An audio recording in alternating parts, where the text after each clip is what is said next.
मुख्यमंत्री योगी आदित्यनाथ आज से यूपी में लोकसभा चुनाव अभियान की शुरुआत कर रहे हैं।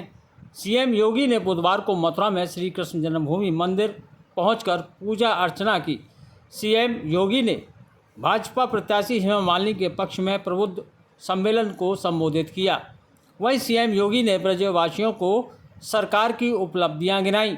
उन्होंने कहा कि आज से 5000 वर्ष पहले इसी ब्रज में श्री कृष्ण ने अपनी लीला रचाई। उस लीला की साक्षी बनी थी यमुना मैया। आज यमुना जी की गंदगी को देखकर दुख होता है, इसे दूर करेंगे। आज ब्रज क्षेत्र में विकास हो रहा है। यह काम आपकी लोकप्रिय सांसद हेमा मालिनी के द्वारा संसद में जो आवाज़ गूंजी थी उसके द्वारा ही संभव हो पाया है। उन्होंने वृंदावन में बांके बिहारी मंदिर में कॉरिडोर की भी चर्चा की। उन्होंने मोदी की गारंटी का भी जिक्र किया। कहा कि मोदी की गारंटी से हर काम संभव है। सीएम ने लोगों को बताया मोदी का मतलब। कहा कि मोदी का मतलब है लोगों के सिर पर छत, मोदी का मतलब है लोगों की सरकारी योजनाओं का लाभ, मोदी का मतलब है हर घर शौचालय, मोदी का मतलब है गरीब शोषित वंचित का विकास। इसके बाद उन्होंने लोगों से पूछा कि आप सभी लोग सहमत हैं ना? लोगों ने कहा हाँ। इसके बाद उन्होंने बांके बिहारी के जयकारे के साथ अपना संबोधन समाप्त किया। प्रबुद्ध सम्मेलन का संचालन लोकसभा चुनाव संयोजक देवेंद्र शर्मा ने किया। इस अवसर पर कैबिनेट मंत्री चौधरी लक्ष्मी नारायण, लोकसभा प्रभारी अशोक कटारिया, राज्यसभा सांसद तेजवीर सिंह, पूर्व ऊर्जा मंत्री विधायक श्रीकांत शर्मा, जिला पंचायत अध्यक्ष किशन सिंह चौधरी, महापौर विनोद अग्रवाल, विधायक राजेश चौधरी, विधायक पूरन प्रकाश, जिला अध्यक्ष निर्भय पांडे, महानगर अध्यक्ष घनश्याम चौधरी, एमएलसी जगदीश नौबार, पूर्व रविकांत गर्ग, प्रदीप गोस्वामी, श्याम शर्मा, विजय शर्मा, श्याम चतुर्वेदी आदि मुख्य रूप से मौजूद रहे। आप ही के बीच होली के अगले दिन ही मुझे आने का अवसर प्राप्त हुआ है और आप इतनी भारी संख्या में आए हैं, मैं आपका हृदय से अभिनंदन करता हूँ। पूज्य संतों के सानिध्य में ब्रज तीर्थ विकास परिषद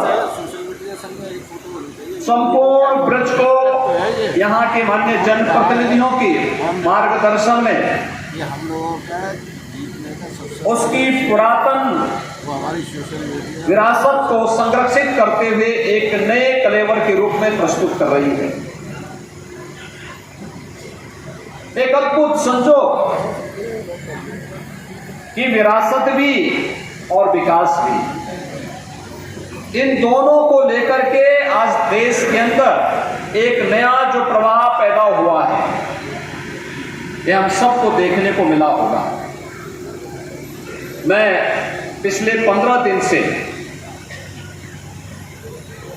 एक गाना सुन रहा हूं और मैं हर बार होली में, बचपन से ही होली के गानों को जब सुनता था, एक बात मुझे ध्यान में आती थी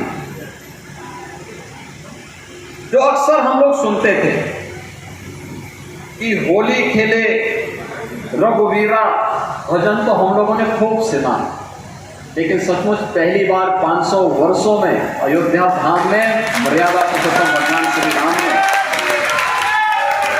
अपने धाम में विराजमान होकर के होली के साक्षात दर्शन भी हम सबको कराए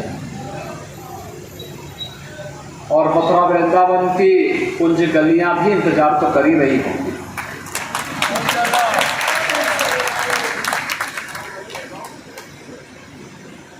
ये मेरा सौभाग्य है कि मुझे बार बार जब भी अवसर मिलता है यहाँ आने का अवसर प्राप्त होता है। आज जब हम होली की बात करते हैं तो दुनिया के अंदर मथुरा, वृंदावन, बरसाना, गोकुल, गोवर्धन, नंदगांव, बलदेव, यहाँ पर खेली गई होली की चर्चा पूरी दुनिया के अंदर है रंगोत्सव के रूप में। और अब तो श्रद्धालु जनों की भीड़ देखते हुए बनती है। हम लोगों को लगता है जितना कुछ हो पा रहा है ये भी कम पड़ रहा है, अब इसमें और कुछ क्या होना है। एक बृहद योजना के साथ आज इन कार्यक्रमों को आगे बढ़ाने का कार्यक्रम किया जा रहा है।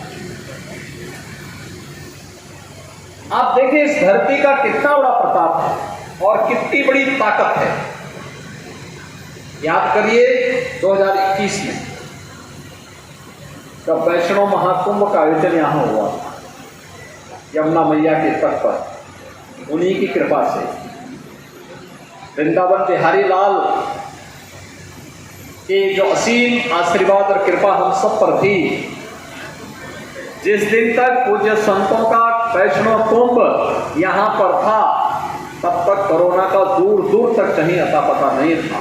और जैसे ही कुंभ विसर्जित हुआ कुंभ की, उसके बाद आपने देखा होगा कोरोना जैसी महामारी किस रूप में फैली, पूरे देश में थी, पूरी दुनिया में थी। लेकिन उस सब के बावजूद जो जज्बा था यहाँ का वो देखने लायक था, यानी अभिभूत करने वाला था। तो विकास के साथ आम नागरिक को जोड़ने का कार्य भी हो रहा है, जहां पे प्रत्येक नागरिक को, हर बेटी को, हर व्यापारी को सुरक्षा की गारंटी भी है। तो जहां पर अन्नदाता 20 करोड़ लोगों को अपना परिवार मानता है, 140 करोड़ लोग इस व्यवस्था के साथ जुड़ करके भारतवासी होने में गौरव की अनुभूति करते हैं। 2014 के पहले पूर्वोत्तर के राज्यों की स्थिति क्या?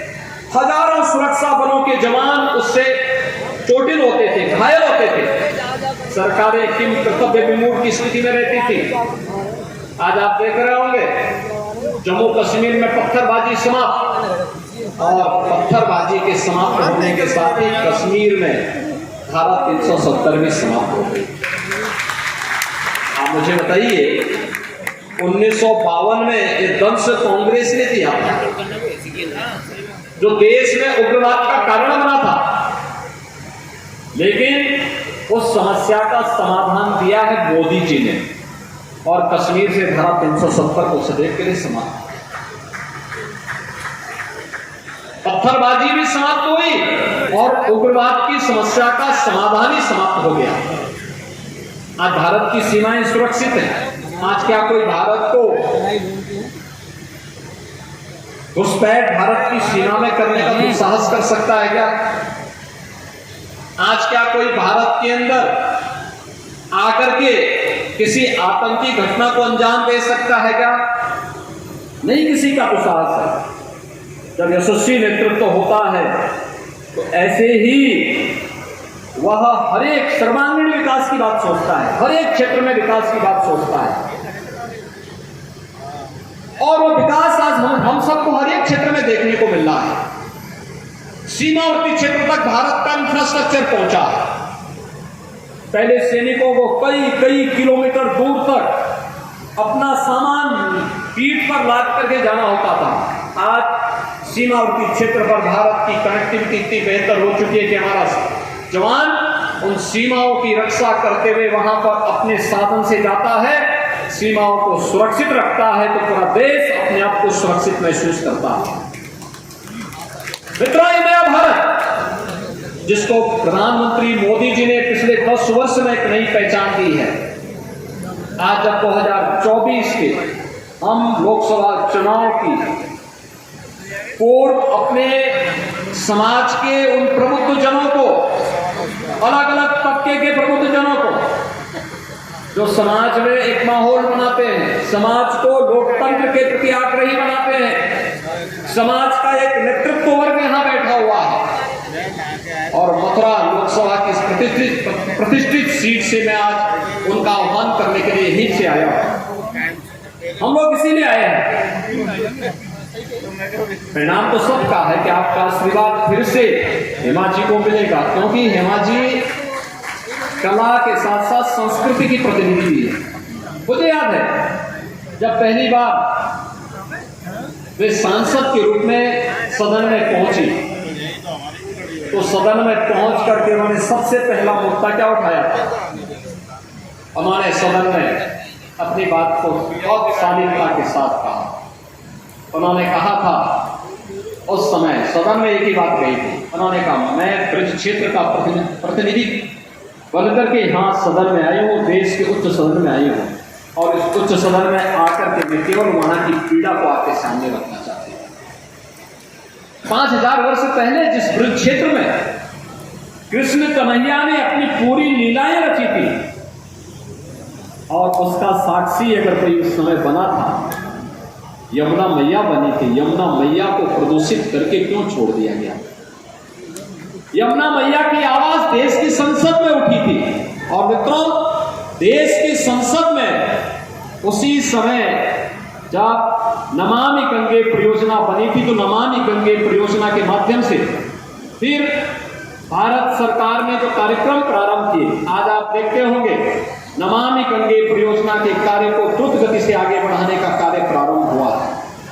और नमामि गंगे के माध्यम से आज प्रयागराज में आप जाएंगे तो प्रयागराज में कुंभ करने के लिए जो हमारे पूज्य संतजन जाते हैं या माघ मेले में गए, उनको प्रयागराज बदली हुई प्रयागराज दिखाई दी। वहां पे उन्होंने संगम में बहुत शुद्ध जल को देखा। लेकिन अब गंगा मैया के बाद यमुना मैया की ही बारी है, और इसके बारे में हमारी कार्य योजना तेजी के साथ आगे बढ़ रही है।